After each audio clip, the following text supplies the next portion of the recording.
حتما شما هم خیلی شنیدین که چه گزینه دیگه جز رضا پهلوی برای رهبری این دوره از انقلاب و همینطور رهبری دوران گذار وجود داره.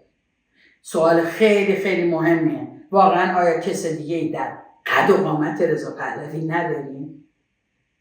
به ما گفته میشه که تو خیابونا اسم پدر بزرگ ایشون رو فریاد میزنن. حالا بگذاریم که پدر بزرگ رو فریاد میزنن، چرا باید این نوه یهو ادعای رهبری بکنه؟ از اونم میگذریم. میخوایم ببینیم اصلا این یک پروپاگاندای عظیمه برای اینکه ما دو چیز رو ببینیم: جمهوری اسلامی رضا پهلوی، یا اینکه امکانات دیگری وجود داره که ما قراره حتی نبینیمشون، چه برسه که به رهبری بپذیریمشون.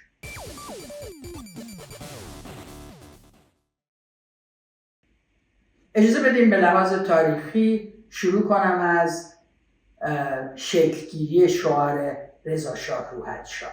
سال 96 بود که در تظاهراتی که طرفداران علم الهدی در مشهد به راه انداخته بودند، شعار رضا شاه روحت‌شاه در بخشی از این تظاهرات مطرح و به سرعت گسترش شد.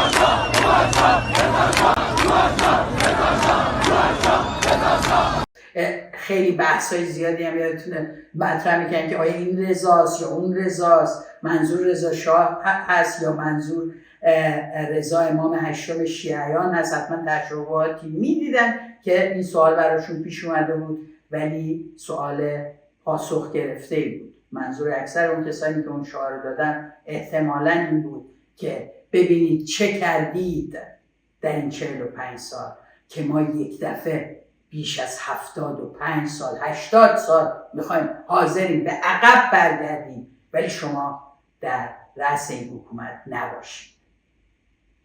یعنی مردم انقدر آزرده شدن، انقدر آسیب دیدن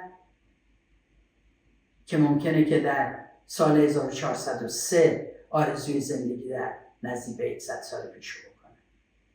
3 قرن پیش حداقل.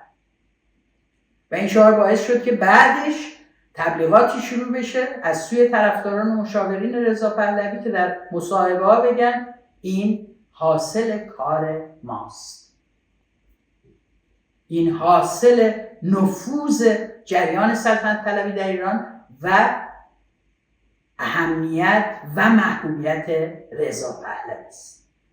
پادشاهی آلترناتیو هستش، آلترناتیو نظام کنونی. ایرانی ها در پادشاهی به طور عام، در شاهنشاهی پهلوی به طور خاص آلترناتیو جمهوری اسلامی رو میبینن. برای همین هم از کم فریاد میزنن ما اشتباه کردیم که انقلاب کردیم، هم فریاد میزنن شاه ایران برگرد به ایران. میدونن چی نمیخوان و میدونن چی میخوان. شما کیان که رضا شاه روحت‌شاه داد میزنن؟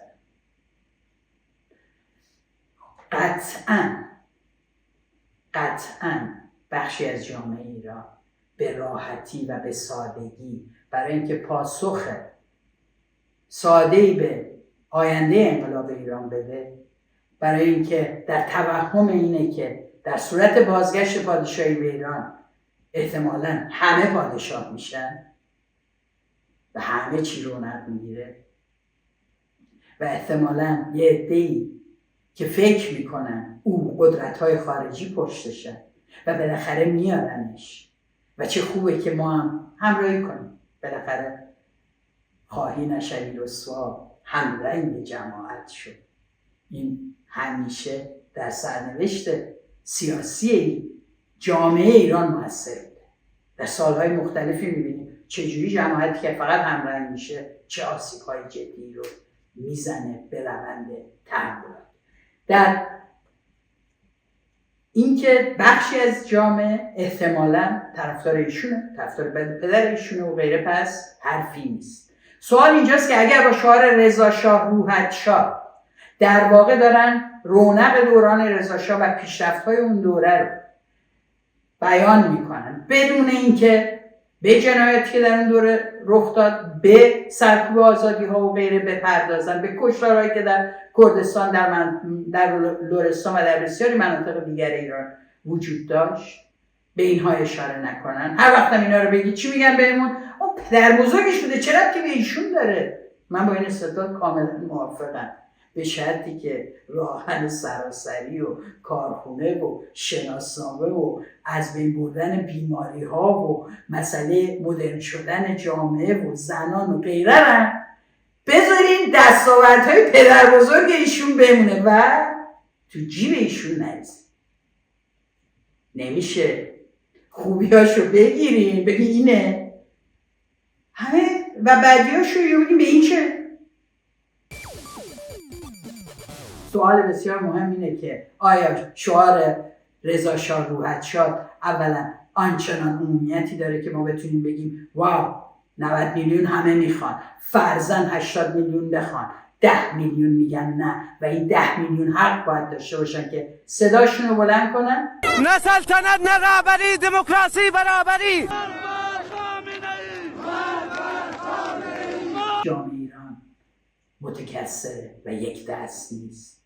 در جاهایی مثل بلوچستان ببینید چه شعاری داده میشه. ببینید شما شعار نه سلطنت، نه رهبری، دموکراسی، برابری چقدر مقابل اون کسایی است که میگن در قد و قامت ایشون دیگر کسی نیست. در کردستان ببینید کسانی که تا امروز انقدر شجاعانه به خیابون ها اومدن کجا شعار دفاع از سلطنت دادن. شعار مرگ بر دیکتاتور اساساً میریزه، این نظریه رو میریزه دور. شمایی که اومدین گفتین مرگ بر دیکتاتور قطعاً میدونستین منظورتون تمام سیستم هایی است که دخالت مردم، مشارکت مستقیم مردم رو نفی میکنه. استدلال دیگه چیه؟ استدلال دیگه اینه که ایشون کس دیگری که در قد و قواره ایشون وجود نداره. قد و قواره، حالا قد و قواره من نمیدونم منظور آیا هیکل ایشونه یا شمایل ایشونه. در واقع ما رو وادار میکنن وارد حوزه‌ای بشیم که خودشون در زدن مخالفین ازش استفاده میکنن. اگر کس دیگری در شمایل ایشون و به شناخته شدگی ایشون نیست، این یک پروپاگانداست. چرا؟ من معتقدم جنبش‌های اجتماعی اولا اینجوری رهبر انتخاب نمی‌کنن که یه عده تو مونیخ بشینن و حتی بعد از جلسه‌شون هم معلوم نشه اینا کی بودن. ما اسم سازمان‌های شرکت کننده رو نداریم. خودشون هم تو فکرن با چی به چه اسمی بدن که قشنگ باشه اون چیزایی که اونجا گفتن که خیلی بی‌مزه. اگر رهبری اینجوری انتخاب میشد، بعد همه شمایی که این سالها جلسه گذاشتید، با هم نشستید، در خونه هاتون دیدارهای خصوصی داشتید، موضوعات رو بحث کردید، کسانی به دلیل این فعالیت ها به زندان رفتن، کسانی اعدام شدن، تشکل‌های ایجاد شدن، اعتصابات سراسری ایجاد کردن، پتروشیمی رو با اعتصاب بیش از 100 روز داشتن به زانو در می‌آوردن. پس اینا کیان؟ مگر نه اینکه تنها در ایجاد یک تشکیلات که شما قدرت فردی رو تبدیل به قدرت جمع می‌کنید. اصل قضیه هم اینه که اون جمع منافع و خواسته ها و اشتراکاتی داشته باشه. یعنی چی؟ یعنی جنبش کارگری رهبر خودش رو ایجاد میکنه. جنبش کارگری که آخه نمیاد دنبال این که ببینی کی پسر کی بوده بره دنبالش. اونم کسی که بیش از نزدیک به 50 سال اصلا ایران نبوده. اون موقع هم که بوده تو کاخ بوده. ایناست اون چیزی که مردم به طور واقعی حسش میکنن.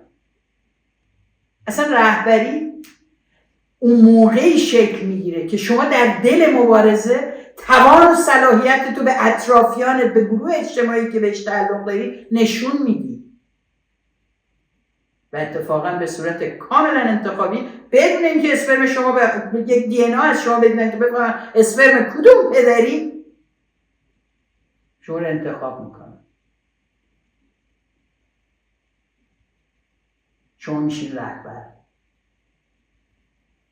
بعد میان میگن این رهبرای کوچولو، رهبر منم، رهبر توی غلطه، بله منم معتقدم رهبر منم، رهبر توی غلطه. رهبری معنی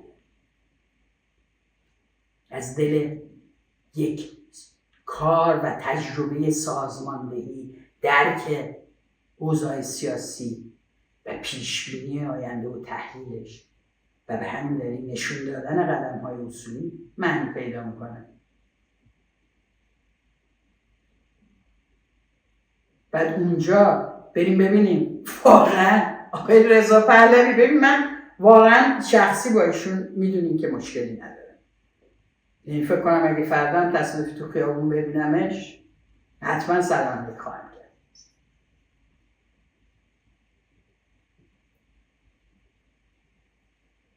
تنهایی تنها باشه.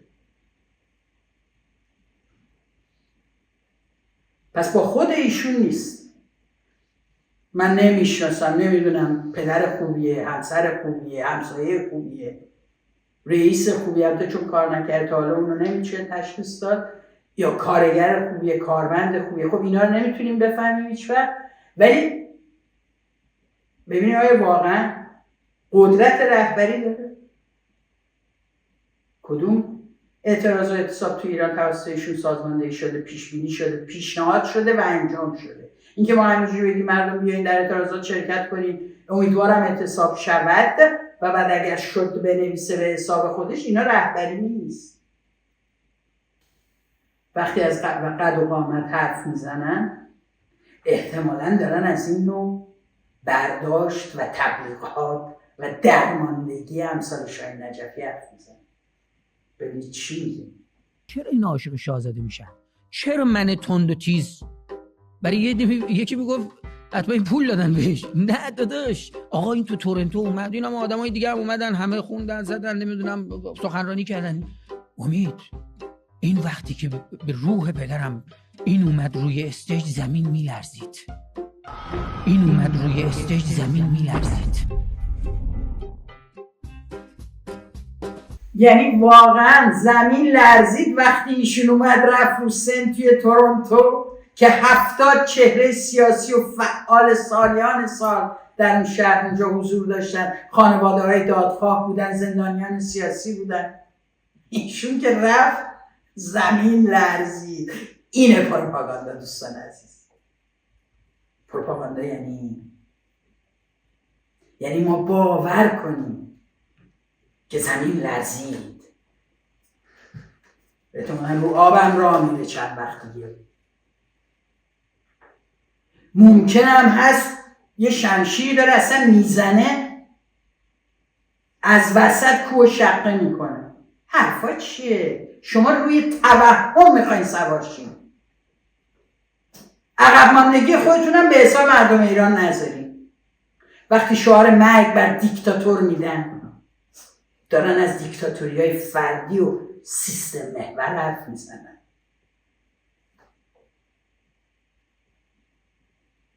مردم میدونن چی نمیخوان. جمهوری اسلامی رو نمیخوان. ولی خطا وقتیه که بگیم مگه مهمه که چی میخوایم؟ صبر کنید، اول ما میایم سر قدرت و بعد تصمیم بگیریم. اگر بازرگان و هوادارانش، اگر فروهر و هوادارانش، اگر یزدی و قطبزاده و بنی صدر و تمام آن ملی مذهبیون، تمام آن کراواتی های به اصطلاح لیبرال دور خمینی به قصد اینکه شاه برود و فعلا این رهبر کاریزماتیک هست دیگه، میاریمش. کسی میگی بود در قد و قواره خمینی. بله بود. امروز داریم میگیم بود.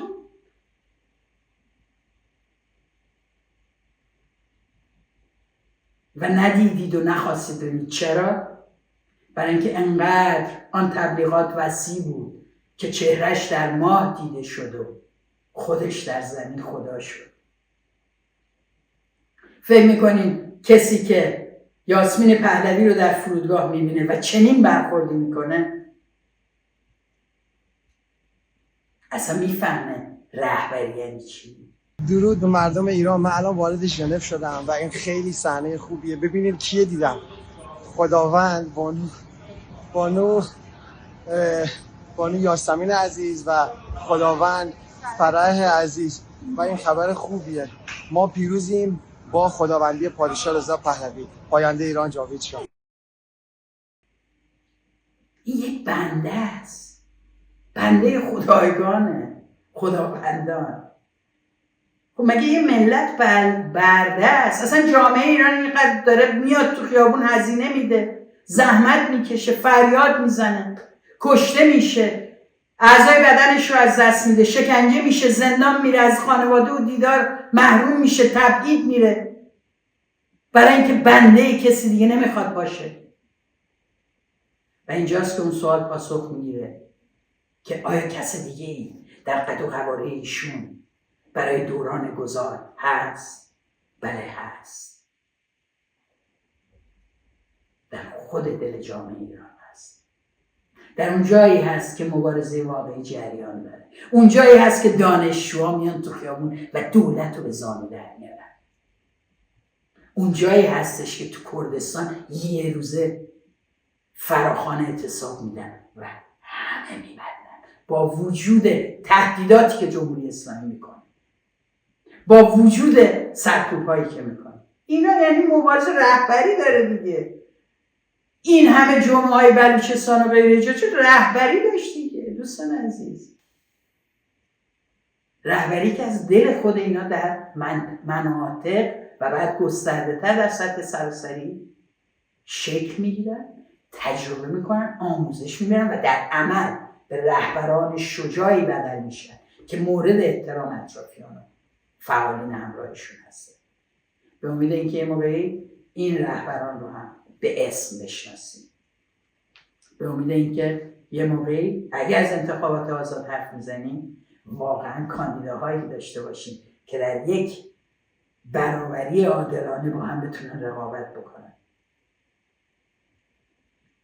اگر از رهبری حرف میزنیم رو رهبری‌های فردی متمرکز نشیم، به رهبری جمعی و شورایی فکر کنیم. شورایی، اسم شورا را آنقدر خراب کرده جمهوری اسلامی که باعث شده عده‌ای حتی وقتی نامش رو میبری بلافاصله کهیر بزنه. شورا نباشه، دلتون میخواد چی باشه؟ هر اسمی روش میذاری. این که یک نگاه و فکر جمعی، ایده های جمع در برخورد با هم دیگه، این یعنی دموکراسی واقعی و در عمل و در سطح جامعه، نه اون چیزایی که داره به ما نشون داده میشه.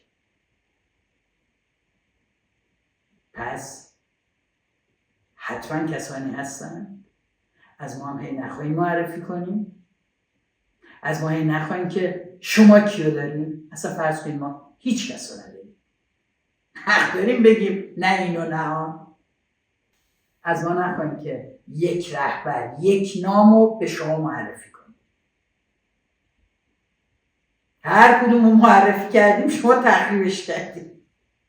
هر کی تا یه حدی بهش یکم مقام رهبری دادیم شما آنقدر تخریبش کردیم که از رهبری که چه عرض کنم، از خیلی چیزای دیگه هم مجبور شدن دست بشون تا کرامت انسانیشون حفظ شد. اونا هم رهبرای واقعی نبودن، رهبران واقعی میمونن، پایدار میمونن، قطع نمیکنن.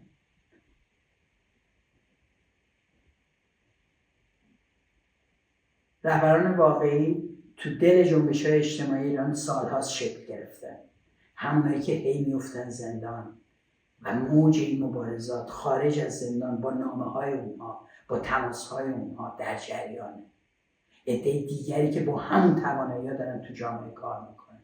اینا رهبری دارن. چون فکر این جنبش معلمان همینجوری شکل گرفته. جمهوری اسلامی هم میدونه رهبری داره، میگیره فعالینشو. جنبش زنان فکر این همینجوری شکل گرفته، رهبری داره. حالا این رهبری یک فرد نیست، یک جمعی است، جمع‌های متفاوتی هستند. اینا رهبری دیگه. شما میخواین نون همه این جنبش‌های اجتماعی رو بخورید آقای پهلوی، و پاسخگوی هیچ کدوم هم نباشین، برای هیچ کدوم هم زحمت نکشین. بله، کسانی بسیار با ارزشتر و در قد و قامت بالاتر از رضا پهلوی در جامعه ایران وجود دارند.